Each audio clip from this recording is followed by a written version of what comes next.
Good evening and welcome to Hello It's Us, a program based on the premise that life in general goes better if we're all working together as opposed to you, me, and them all working at cross purposes. Hello It's Us is brought to you by a collaboration between the Center for Disabilities and Development, the Extended Dream Foundation, and all the folks here at Public Access Television Channel 18. To my right, my co-host Keith Ruff, as always. We're doing segment 2 of our show with our friends from Disability Rights Iowa, Kelly, Mistie, John, and Emmanuel.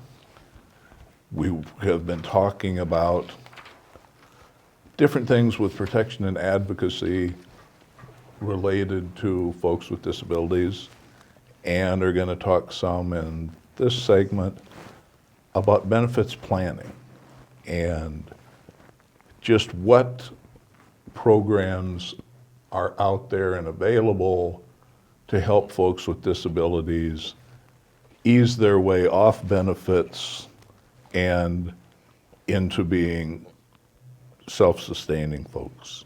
And if they're working or not. Mm-hmm. So, one of you jump in and explain benefits planning.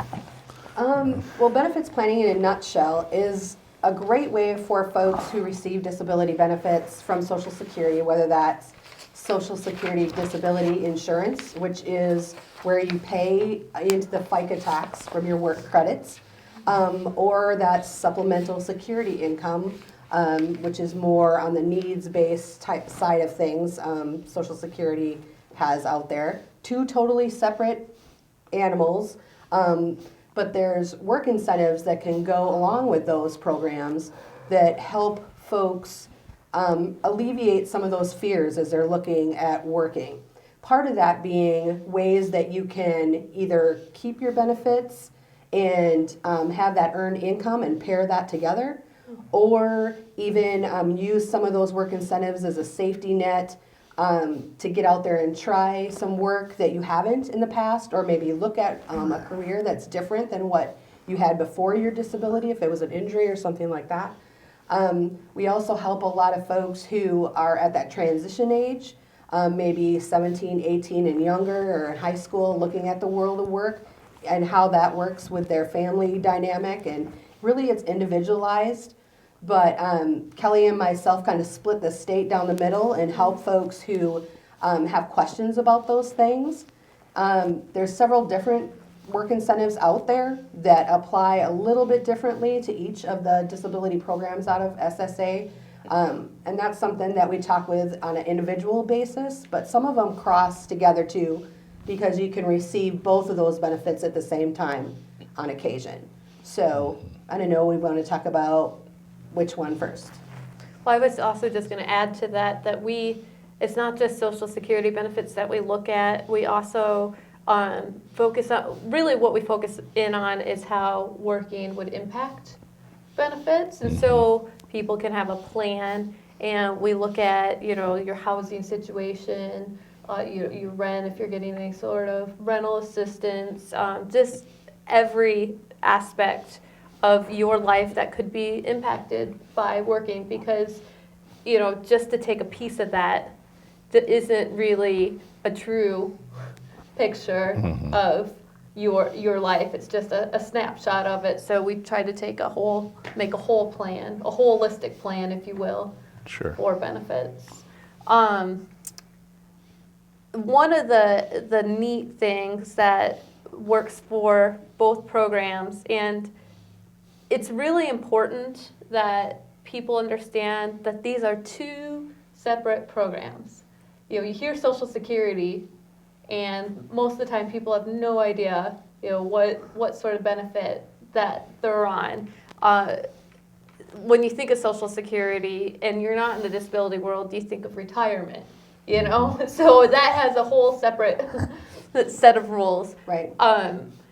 Like Mistie said, there's SSDI and SSI, and I just want to really emphasize that, because that gets really commingled and confused. And I think too, that's a great starting spot to get somebody connected with us as community work incentive coordinators. Because we can have a good connection or play the liaison with Social Security for them and find that out. We can find out not only if they have SSDI, for example, and are able to access Medicare, or if they have SSI and are able to access Medicaid, or if they have both and can access both. Those are the different types of resources that we start off with. Then we take a look at the broader picture with the SNAP resources or housing, whether that's childcare. I mean, every little bit of that earned income can affect those programs differently.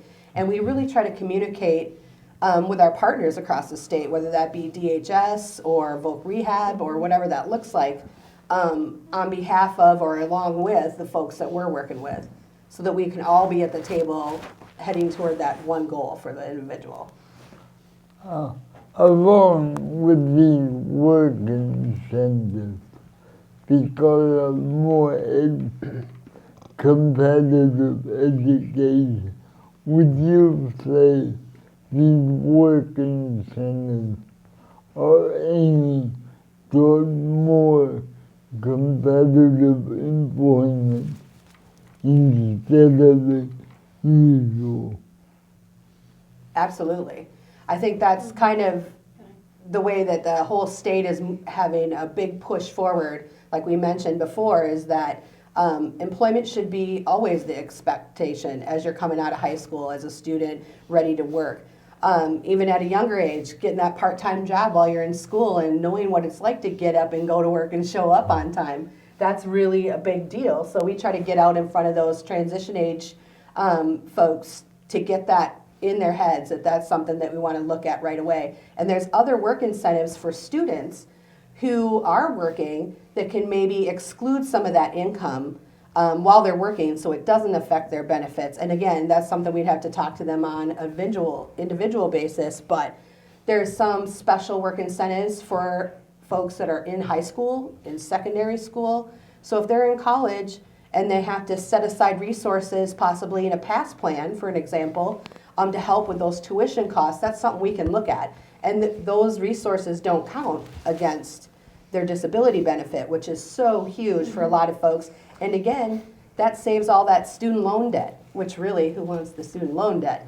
So we try to even look at things like that as well as far as education goes. How do employers react to that idea? Well, that, I think it varies. It really varies.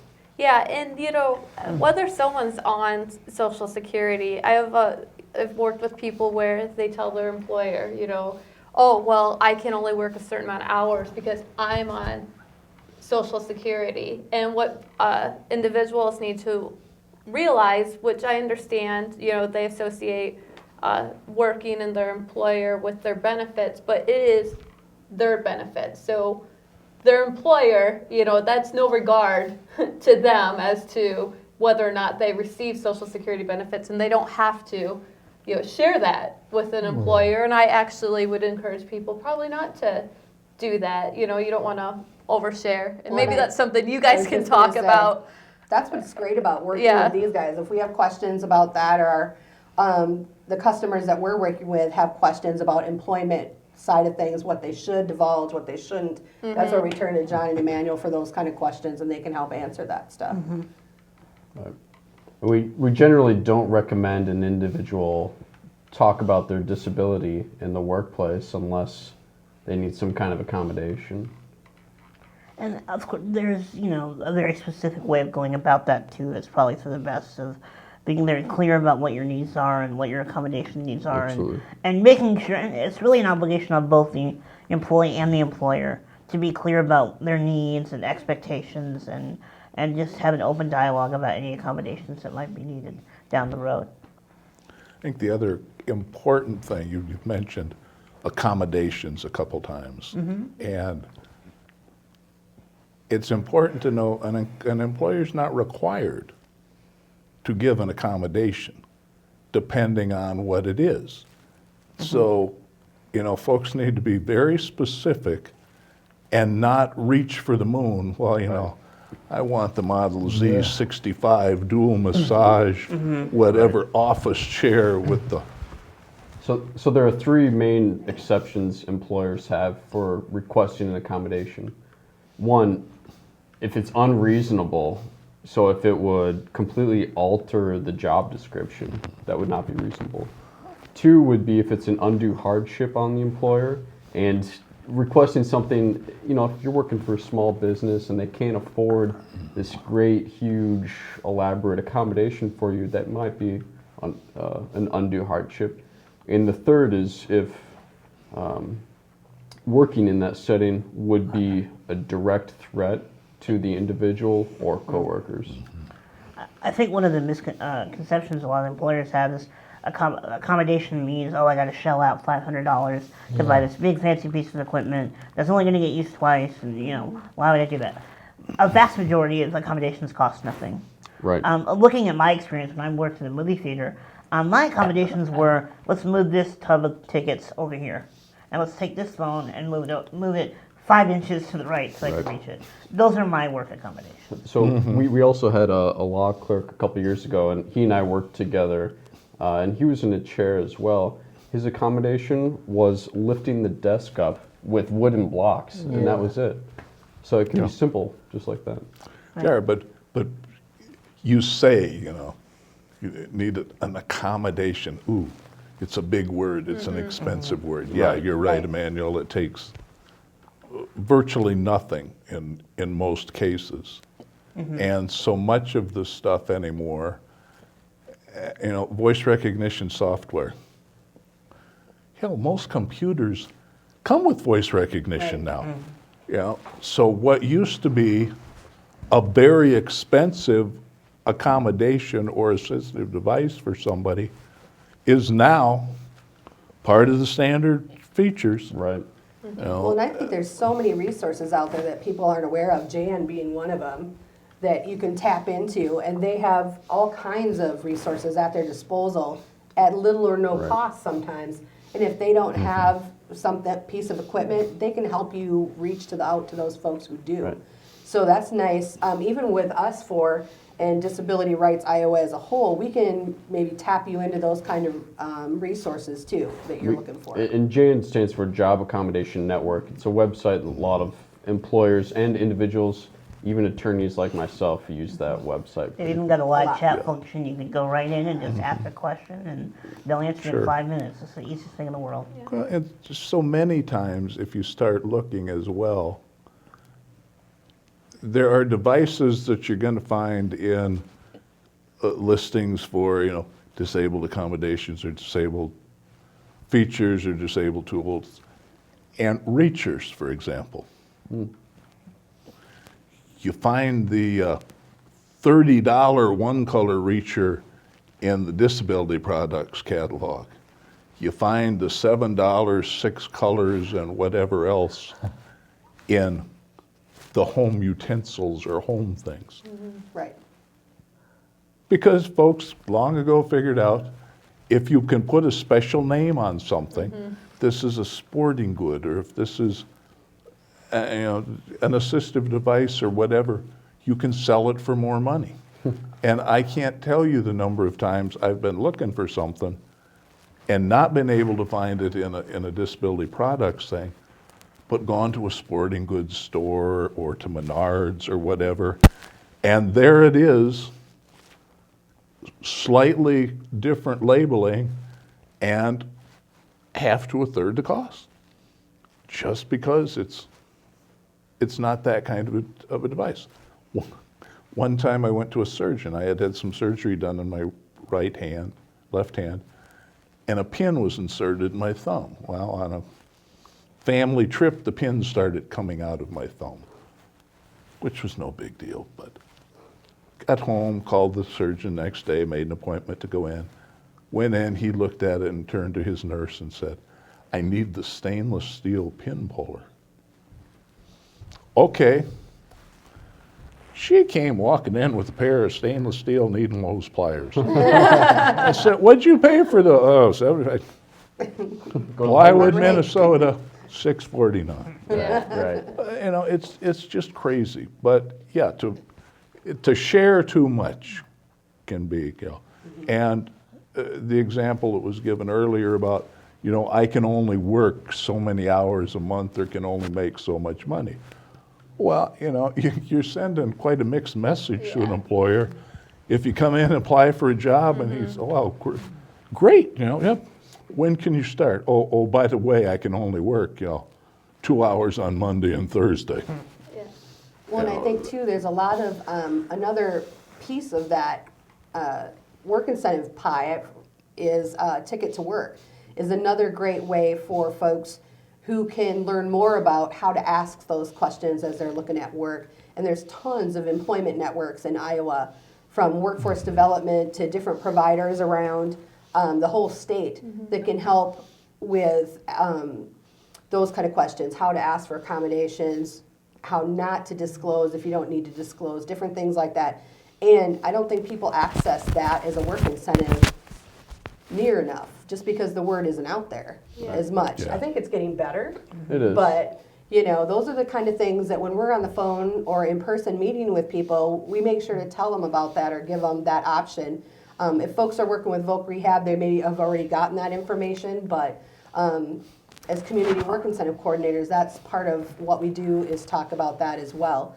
And a couple of the other work incentives that go along with that, you know, as you're talking about employment and the Ticket to Work would be, you know, if you're on SSDI, how much you can make per month before it even touches your disability cash benefit. You know, and those are the type of questions we ask when we're meeting with people to find out what do you get for a benefit every month. And then we talk with Social Security and verify those kinds of things so that we can reassure that person that yes, you can go out and work X amount of hours at whatever that amount of money is an hour. So And- talk to us. Yeah, don't come talk talk to to us. Don't talk to your, Joe. Yeah, don't talk to your employer. I think that's what you were really Yeah. getting at. Is that's a conversation that can be had with us. It Right. should be had with Social Security or a benefits planner like ourselves, and not with your employer, because you are sending a mixed message. Absolutely. And then the accommodation piece of it, that would Right. be John and Manuel. They can work with you Absolutely. And on that. I also wanted to add, Misty brought up voc rehab, VR, and employment networks with regard to the Ticket to Work. That's another service we provide is if a consumer is having an issue with VR, employment networks, they can come to us. We can give information, advice, and even help with dispute resolution with those matters. And, you know, I was a client of vocational rehabilitation for several years, and I always tell people I was only a good VR client in my last, you know, year there because it took me a while to really learn how to fully utilize all the great services they offer. And that's one of the things we can do, is really help you understand what money is available and the very specific parameters under which that money can be spent. Like for me, it was a lot of educational, you know, stuff to go towards my time at Drake.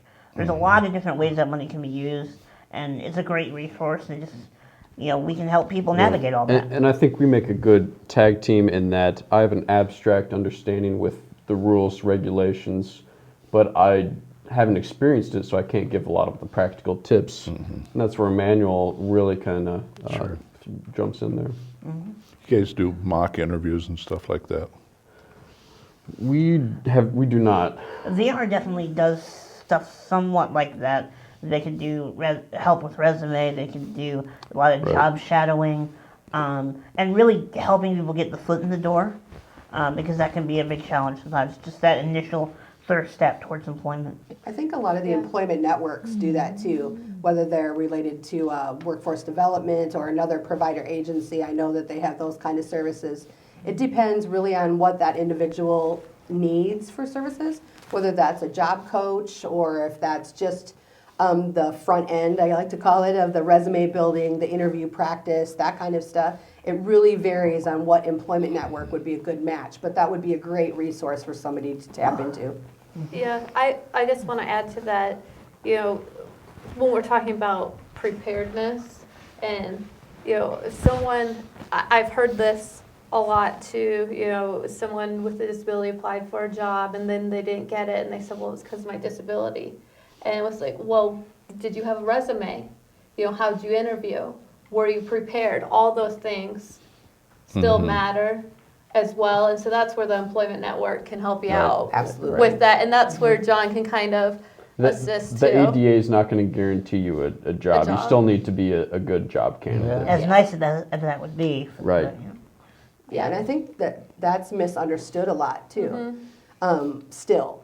So we try to help with that piece as well, whether that, I just, on the way here, had a phone call just to ask just basic questions. How much can I make before it starts touching my disability benefit, or what does the calculation look like for SSI? We can answer those basic questions too. It doesn't have to get really, really involved, but if Right. that's what needs be, then we can do that too. We're not limited on that. And another thing that might help people who do need accommodation to be as precise as possible. Right, Don't drag it out. exactly. Get to the point. Say, this is what I need to be competitive. Absolutely right. I think that's a great point. This is what I need to be competitive. Yes. Yeah, it's not something, this, I'm not asking for an extra, I just want a level Yes. playing field, and to know that as the individual, you are just as responsible as the employer in that Yeah. in that piece. I think sometimes I've worked with people where they say, well, the employer didn't do this, and it's okay. Did you ask? Right. Did Yeah. you ask? And, how are you working with them as well? Because you have a responsibility as well. Oh, We all yeah. have a piece in the puzzle. Or did you show the need for that? Right, yep. Yeah. Well, and I think too, when you're asking for accommodations, and John probably can speak to this, is it's nice to have a solution. Don't Yes. just walk into Yes. the employer and say, I need X, Y, Z. That you can say, I may need some help with a screen reader, but I know there's this brand and that brand, like you mentioned. You can look at Menards and get something for your screen, or, just different approaches and strategies for folks when they're looking at employment. Right. It's good to, for one, definitely say that you need an accommodation, and two, suggestions on what would be better, why you need an accommodation, and as any attorney will say, have the request in writing. And I totally understand the impulse to kind of tone down that language a little bit, and instead of saying accommodation, say, well, maybe you could help me out to do this, and to change the language around. Yeah. The reason we keep saying ask for an accommodation is because that language is in the law. And that Right. gives you a lot of the protections, Right. that it keeps things clear down the road, just in case you do have any problems. Because you can ask for something the wrong way. Yeah. I was president of my condo association. The folks across the hall wanted to get a service dog. And asked me whether they could get the dog, and it gave me a rationale why. And I said, no. No, that's not a service dog. So they talked to their doctor and attorney and sent me a letter that said it made a very different request. Right. So I called the guy over and we went through what he had asked me and what this letter asked. And he was like, well, that's kind of what I asked. I said, yeah, it kind of is. But it's enough not that I turned you down. Yeah. Right. This is clear. This is why. You've got to ask for things in a specific way for specific reasons. This will get you your dog. I think you make a great point. One of the suggestions we do make is to have a doctor's note if it's related to your disability. I mean, if it's necessary, it definitely reinforces the request. Yeah. Well, we've come to the end of segment 2, and I'm not sure we're done yet. So, well, we have a conversation and decide whether we need a segment 3 or not. Thanks, everybody, for coming. Thanks for having us. Thank It's you. been really interesting, and I hope folks out there have found a lot of stuff. And I think we're putting stuff up where they can contact you guys. But Great, Good. Awesome. great. otherwise, have a good week. Maybe the sun will come out. Yeah. See you next time.